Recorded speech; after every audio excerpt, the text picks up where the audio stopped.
everyone, I'm going to show you how to make these cards right here. I'm going to show you how to make one. It's going to be a variation because I'm using a different stamp for it, but it's the same technique.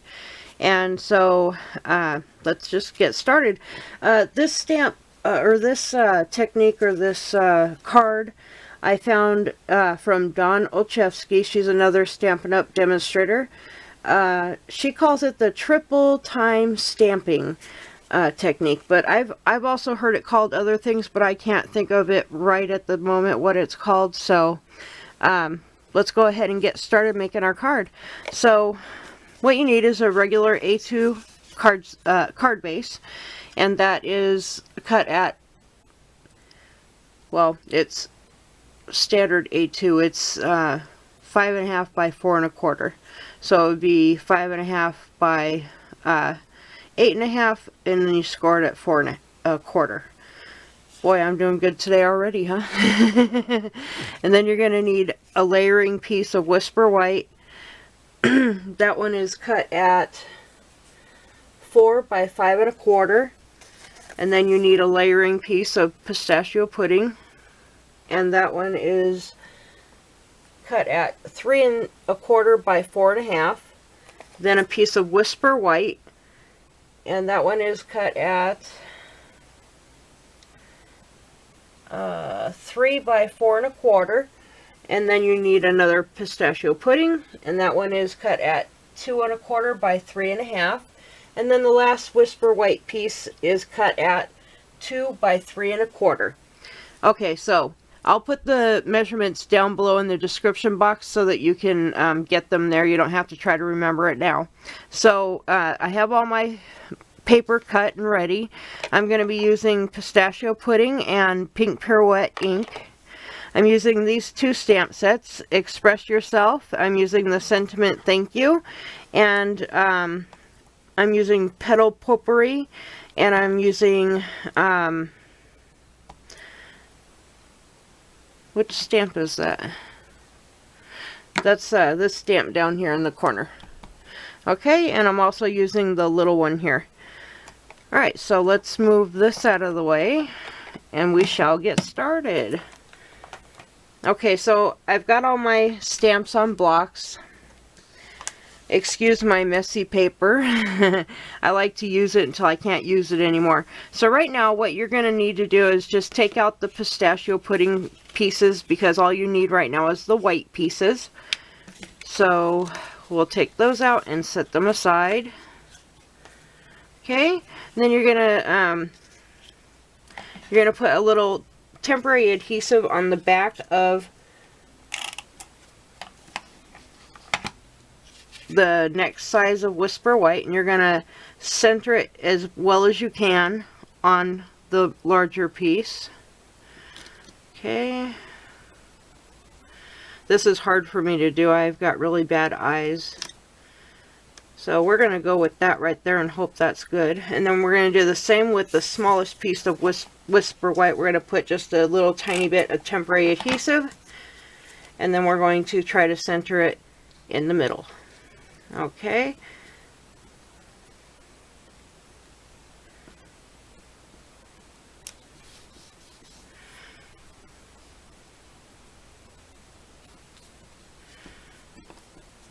Okay, so we're going to go for that.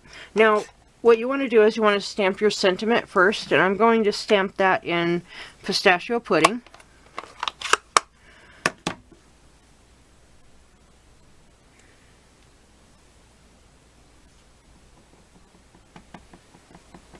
I hope you guys are having a good weekend. I've had a pretty good one, except for being sick again. I think I've got the stomach flu once again. And of course I'm on camera, so I'm gonna have issues, right? Hold on a second, I gotta try over with this inking of the stamp here. Something went wrong here, technical difficulties. More like human error. That's okay, we all make mistakes, right? And I try not to cut them out of my video because I want you guys to know I'm human and I do make mistakes, and you know, it is what it is. You can only do so much, right? So let's try this once again. Okay, so we're going to stamp our sentiment right down here in the bottom corner of the smallest piece of Whisper White. Okay, there we go.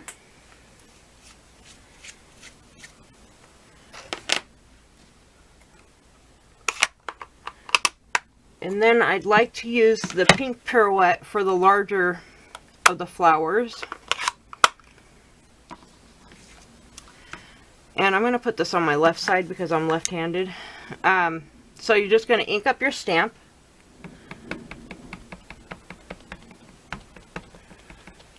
Okay. And what you want to do is you want to try to stamp it across all 3 layers, if at all possible. So I'm going to start right about here. And I'm just going to stamp it down, and I'm going to press a little harder than usual because I want it to transfer to all 3 layers. Okay. There you go. And then you're just going to continue stamping until your paper is filled up with as many as you would like. So I'm going to do another one up here, and it's okay if you go off the page with it. That makes it look more natural. Okay. And don't worry about the areas where it's... I'm going to zoom in so you guys can actually see what I'm doing. Sorry about that. Don't worry about around the edges, you know, where the cardstocks meet, because when you layer it with your backing pieces, your matting pieces, you're not going to see any imperfection really. So, you know, just go with it and you'll be fine. Okay, so let's ink this up again and continue stamping. We'll do another one down here.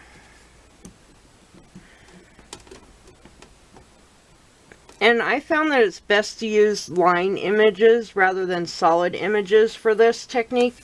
But you can use both. You just have to be very careful with your stamping. But the line images are much easier to do.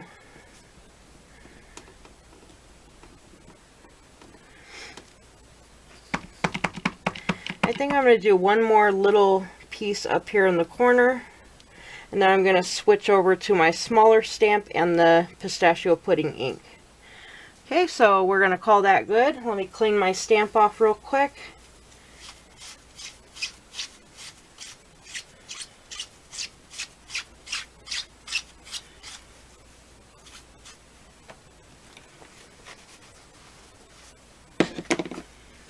Okay. Close up my ink pad so I don't stick my finger in it, which I always do. Okay, here we are with Pistachio Pudding. And we now have our smaller stamp. And you're just going to fill in the areas that are white in a random pattern. It really doesn't matter. You know, it's up to you how many times you want to stamp it. And again, I'm pressing hard because I want it to transfer to the other layer. And you can see where I made a mistake there. But that's alright, mistakes happen, right? That's from pressing too hard, by the way. So let me just take that ink off of my stamp so it doesn't happen again, hopefully. And we can fix that. It's not a big deal, really. Don't get upset if you make a mistake. You know, if it was a perfect card, it would be manufactured in a warehouse somewhere, correct? Okay, so we're going to go right here, and I hope my head's not in the way. See, I'm still having that same issue. I don't understand. Because that time I really did not press hard. You can tell because the image didn't stamp out great. How odd. Alright, let's try it again. I'm a glutton for punishment, you? Oh dear. That's alright. We don't need perfect, do we? No way.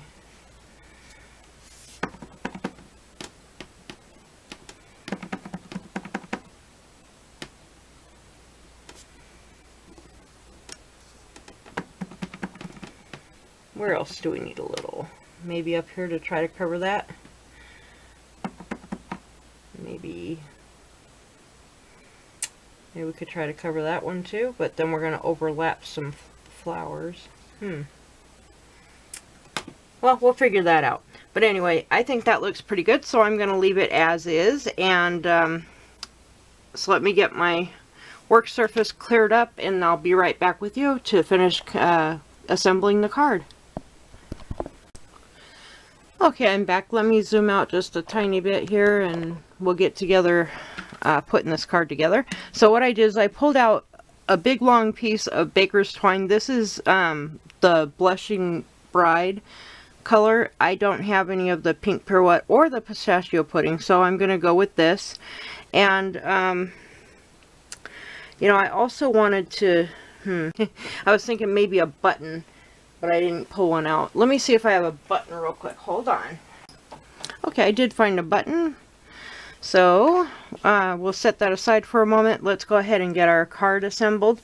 Now, it's very important that when you're putting your white pieces onto your mat, that you make sure you know which direction it's going. You don't want to line up your flowers in the wrong direction. And I'll show you what I mean in just a moment. So you're just going to gently peel off the first layer, and you're going to add some adhesive to that. I'm using our Snell adhesive today.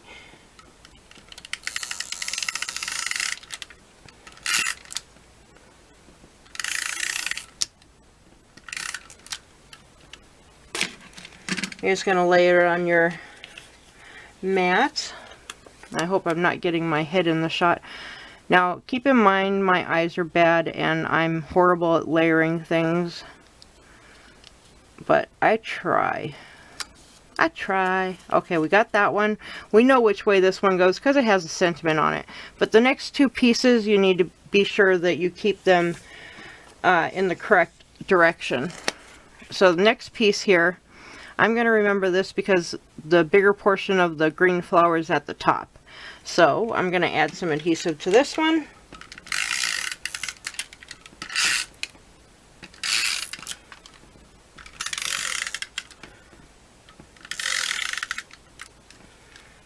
Okay, and we're going to layer it onto the next mat.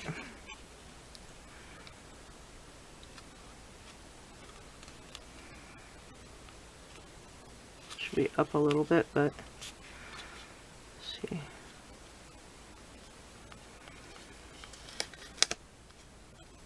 That looks pretty good. Okay, because when you layer it back onto each other, you see what's going to happen? Your flowers are going to meet up and they're going to match up, and that's how you get this look. Okay, so just keep that in mind. Now, the mat for the largest piece is actually your folded card base. So we know that it goes this way. I'm going to remember that because it's got the little mess up there. And I'm just going to layer that right on top of my card base.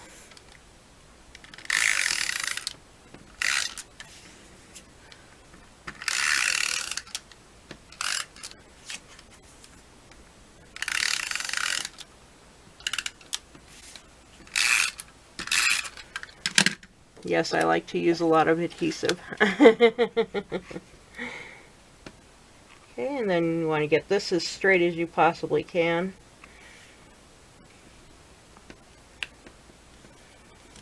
Okay, so there's that. Okay, now what I'd like to do is, oh, excuse me, I'm going to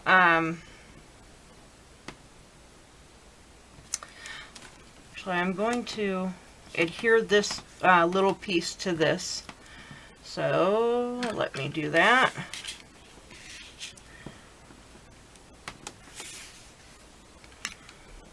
Sorry, I'm having a moment of confusion for some reason.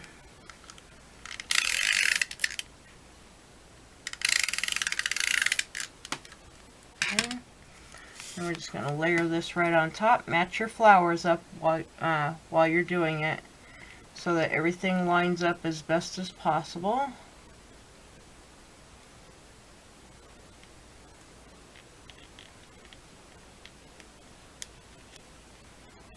Boy, I am like way off on this again. What is up with that? My finger's stuck to the back. Oh man. Why me? Why me? This for me is kind of hard. You guys will probably find it much easier. Okay, we're going to call that good. It's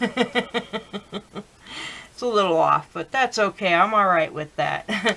Okay, so now we are going to take our baker's twine.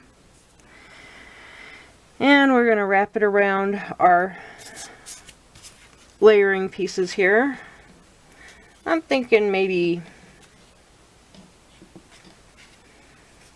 3 or 4 times. 1, 2, 3. Maybe I'll go a little more. 4, 5. Let's do 5. 5 sounds like a good number. Where does this go?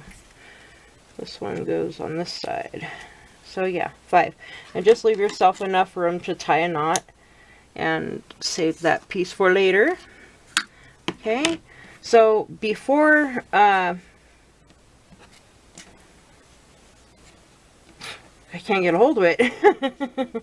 Before you tie your knot, you're going to want to thread your button on, but so I'm just going to do half of a knot like this. And it doesn't really matter too much about the location of your baker's twine at this very moment, because you're going to be moving it around anyways. So let's go ahead and string our button on here, or at least let's try to.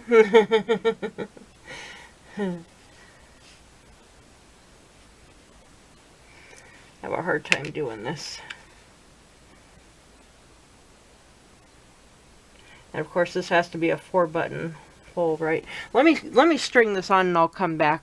Hold on just a minute.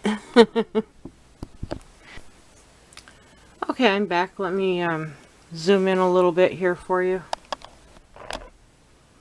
Okay, so we've got our button on our card. I've just got it strung through the holes. I haven't tied it yet. I'm going to put a little mini glue dot on the back of here so it will hold my button in place where I want it. So I'm just going to, sorry, in camera frame, Pat, I'm just going to stick it down wherever I want it to be, and it will stay there. So I've also spread out the baker's twine a little bit to kind of make it look a little more decorative. I am trying to kind of hide up that little stamping mistake right there, so I'm keeping that in mind while I'm doing this. Okay, so then you're just going to finish tying your knot and trim your ends.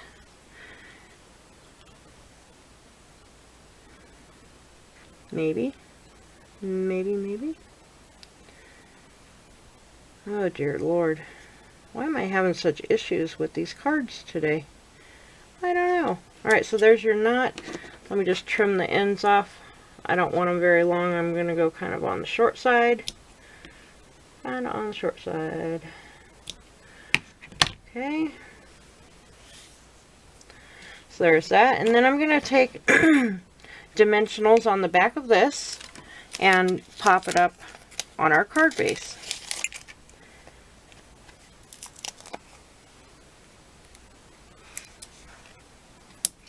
What I usually do is one in each corner and one in the middle, sometimes 2, but I think I'm going to do 2, 1 on each side of the baker's twine. And you know what, something else I'm going to do, which sometimes I do this, sometimes I don't, but I'm just going to take a little bit of Scotch tape, just regular Scotch tape, and I'm going to tape the back of the card where the baker's twine is, just to kind of secure it a little bit better to the card. So I'm just going to go right over the top of it with Scotch tape. So there's that, and let me get my scissors out of the way. Let me take the dimensional backs off. Let me zoom out a little bit so you guys aren't getting extreme close-up of my hands.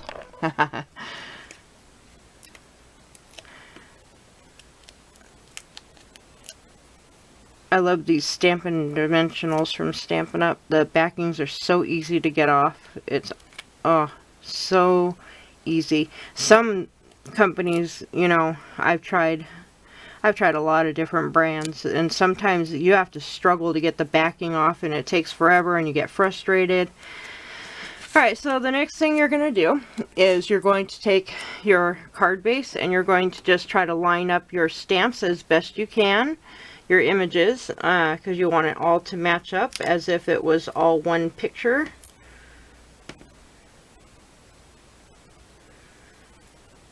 I think that's about right there. And there you have it, your finished card.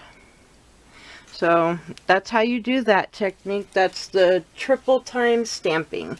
And I give credit to Donna Olszewski. She's do stamping here on YouTube. And there you go. Beautiful cards. And it really doesn't take that long to make. It just takes, you know, a few minutes and some patience, which sometimes I don't have. But I want to thank